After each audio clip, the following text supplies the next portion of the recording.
Hello and welcome to the weekly outlook video. We're going to start by going through the calendar and seeing what events we've got this week and which ones I'm looking to trade. Okay, so first off, Monday isn't too much of a busy day. We've got Sunday evening. Actually, we've got New Zealand dollar retail sales and Japanese yen prelim GDP. So we'll be looking to see how the market opens on things like the US dollar yen, and obviously looking in the notes for the news feed there to see what the result of that GDP figure is. If it's slightly weaker, then we'll be looking to sort of maybe buy back the US dollar yen. At the moment, we've got a nice sort of area of confluence around this 118.50 price, where we had that declining channel happening. So I would like to try and buy that back from there. It's just sort of a little bit, it's been touched on there before and it's been retraced back. It started to consolidate in this area here. So if we do get a poor GDP from the Japanese yen, then we could see this rally. We had this pull down due to the fact that they said there was a think tank going around New York saying that they wouldn't be doing any further stimulus in February, as they thought it would be counterproductive. That's why the yen strengthened last week off the back of that. But overall, there's still divergence between the US dollar and the Japanese yen. I do expect this to rally in the future. It's just a matter of trying to find that price and the data to back it up. So a poor GDP will cause a rally. A good GDP could push this down further. For Japan, if that's the case, then we'll be looking to take buys again off the bottom of this range, around about 11,690, 11 to 11,670. Okay, so we'll see how the market opens on Sunday for that one, but not making any pre-buys for that. And then retail sales, New Zealand dollar has had a bit of a rally last week. It's pulled back some of its losses against the US dollar. You can see it dropped right down to 7.2. It's back up to 7.447 at the moment. We did have a fair sizable drop from back in middle of January. It has pulled back up to this area of previous resistance. So this could possibly be a sell trade here at 7.5. But again, it's going to be data dependent. We're not, got conviction in the data that's coming out at the moment. We had a good data from New Zealand. We had a less dovish monetary policy statement from the RBNZ. So, at the moment, it could go either way. We haven't had brilliant data out on the US just recently, although we have got the FOMC coming up this week. So, potentially looking for sales off 7.5. But be aware, it could very well rally back up to 7.6, 7.7. Okay, we've got a nice area here of support as well at 7.7. So depending on the data, if the data is good for New Zealand dollar, then expect it to rally to 7.7, possibly 7.8 in this area, in this zone here, and then to sell off again against the US dollar, which is potentially stronger. Okay, but again, going to have to wait to see what the data comes out on that. Moving through to Monday, we've got the Euro group meetings. The Euro being very difficult at the moment with the Greek exit or the Greek bailout talks going on with the Euro group at the moment. So let's just go over to the Euro US dollar there, and we can see we've had this area of consolidation. We had this double top pattern, which never really broke out properly. It started to rally back up again. It's made some highs here. Hasn't made a new high on this big spike up though. Where we found it came up to this area of support. That is still a potential target though, so we can't rule that one out as a target. It is going to depend again on what happens with the data. At the moment, a lot of these things are sort of in the point of we need to see what the data is. On Monday we've got the Eurogroup meetings where hopefully we'll get some more information. What we're really looking for is if they don't come to a conclusion on the Greek bailout, then the euro will weaken off. If they do come to an agreement, then I'll expect the euro to strengthen, possibly back up to 116. I would say this would be the top of the range for the euro at the moment. Don't forget, this is geopolitical data. It's not fundamentally the direction of the euro. We're still expecting to be parity with the US dollar at the end of this year, but it's not going to prevent pullbacks on geopolitical news that's coming out. It is going to give us a good opportunity to sell at better prices, but obviously if we're in sell positions at the moment already, then we've got to be aware that we could very well be seeing a good rally back up to the top there.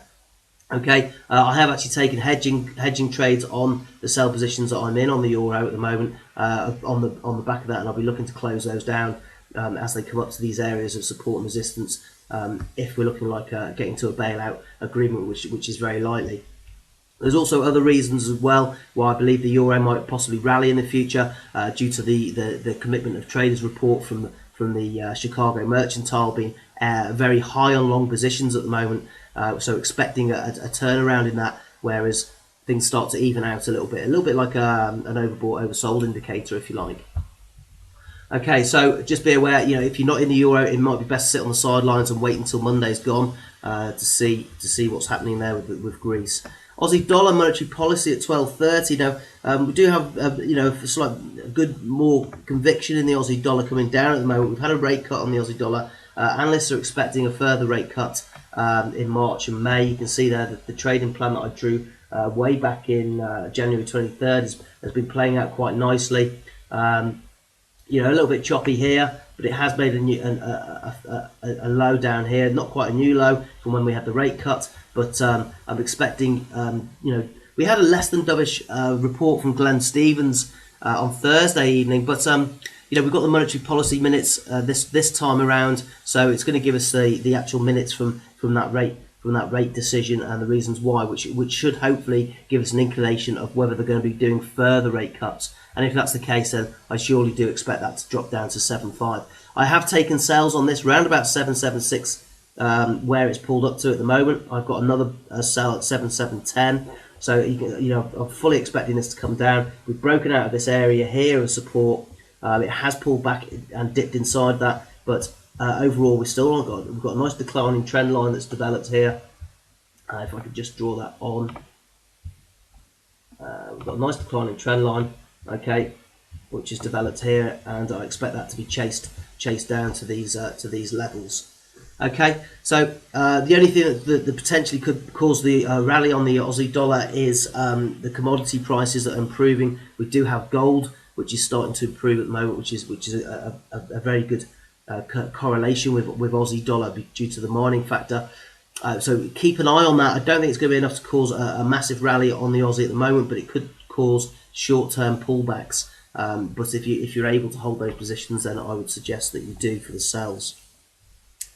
Okay, so moving on through the calendar, we've got CPI year on year on the pound at 9:30 a.m. Okay, now we've already had the inflation report out last week, where Governor Carney suggested, made some fairly sort of hawkish comments regarding inflation, but he did say it could dip down below 0%, but he didn't consider this to be deflation. It's purely due to low oil prices and low consumer prices at the moment, but doesn't expect that to last, and within the year expects to see that reverse and inflation start to rise. Now they are looking to.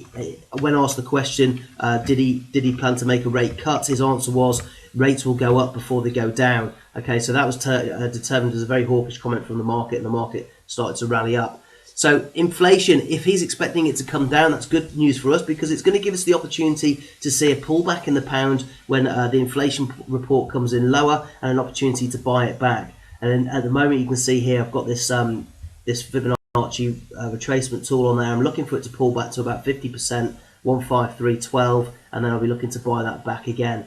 The inflation report I predicted was to go up anyway, but I was expecting to have that announcement about interest rates slipping into the negative before they got better as the opening statement, which is why I was expecting that pullback to 151. Then I was going to buy it back during the inflation report, but we didn't quite get that. He actually came out with a hawkish comment straight off the bat, so that's why we had that rally up straight away, and then it pulled back a little bit, and then it went up. You can't see that on the 4-hour candle, but it rallied up, pulled back, and then shot up again.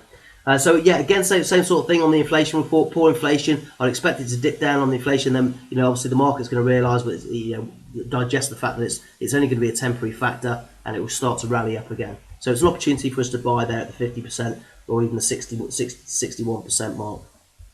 Okay, so that's the CPI on Monday, and we'll just jump through to Wednesday there, because we've also got the average earnings index, the climate count change, the MPC official bank rate on the pound as well. Now I'm expecting all these to be more in the sort of hawkish zone. The average hourly earnings has been increasing quite well for the last couple of reports. We've had an increase from 1% to 1.4, and then from 1.4 to 1.7 on the last. And it's really wages that the Bank of England are looking at to determine the improvement in the economy at the moment, due to the fact that inflation is being weighed on by global factors and not national factors. So all these the big thing that I'm going to be looking out for here is the MPC official bank rate vote. We had a split of 207 up until the last one, where McCafferty and Wheel, the two MPC voting members, reverted back from gunning for a rate hike back to keeping rates the same. I would expect now, after this inflation report, that it may not happen in this meeting, but I'm expecting it to happen very in either the one after this or the one after that, is for those two MPC members that are very hawkish to again put forward that they want to see interest rates rise. Okay, so as soon as we see that 207 split again, then that's going to be another indication for the pound to rally. The average hourly earnings, okay, a claimant count change, I don't think it's really going to have a massive effect. It's going to be these two factors here that are going to push the market. Okay, so that's Wednesday. Anything else? We've got the GDT on New Zealand dollar coming out on Tuesday. Again, this is one where I'm going to be sitting on the sidelines and waiting for the data. And then moving through to Wednesday, we've got some Canadian dollar wholesale sales and building permits on the US. Not really expecting much from that, but the 7 o'clock FOMC meeting minutes is going to be the one that I'm going to be looking out for, because I'm hoping to see some more hawkish tones from the FOMC. And what we had last time on the meeting is they removed the phrase holding rates for considerable time. They removed that phrase, which caused the rally on the US dollar. We're now looking for them to remove the patience phrase from that meeting, okay, where they say we will hold patience is the key to raising interest rates. Once they remove that patience phrase, that's going to be determined by the market as hawkish, and we're going to see the US dollar rally. Okay, this is another reason to look at our currency pairs that we're expecting downside on, things like the euro. Okay, the weaker currencies where the US dollar can show some serious strength against, and the Aussie dollar. Okay, and possibly the New Zealand dollar, dependent on that dairy index that's come out as well. Okay, so then moving through to Thursday, we've got unemployment claims and fully fed manufacturing index. I'm not really going to be paying too much attention to those. And then Friday, we've got some French flash manufacturing PMI, German flash manufacturing PMI. We've got retail sales on the pound, core retail sales on the CAD. Retail sales is actually coming quite good on the CAD recently. Just keeping an eye on Canadian data. I have got some buy trades on the US Canadian at the moment, which are sort of down at their sort of floor level, so I'm expecting that to pull back up in the next week after they'd made that rate cut. As for the euro, a little bit on the sidelines again. The CPI data and PMI data and GDP has been improving in some of the countries, so we've just got to be aware of that. It was likely to happen due to the fact that they've introduced that further QE, which begins in March. So what we can expect to see is possibly a little bit more chop from the euro before we see some more downside. But again, it's going to be dependent on this Greek output, Greek results on Monday. So that's why we've got to be key for listening to. Okay, so that's about all I'm really looking to look forward to trading this week. The key ones are going to be the pound, the Australian dollar, and I'm going to sit on the sidelines and wait for data on the euro US dollar and the New Zealand dollar US dollar. Okay. Thanks for watching, and I'll see you next week.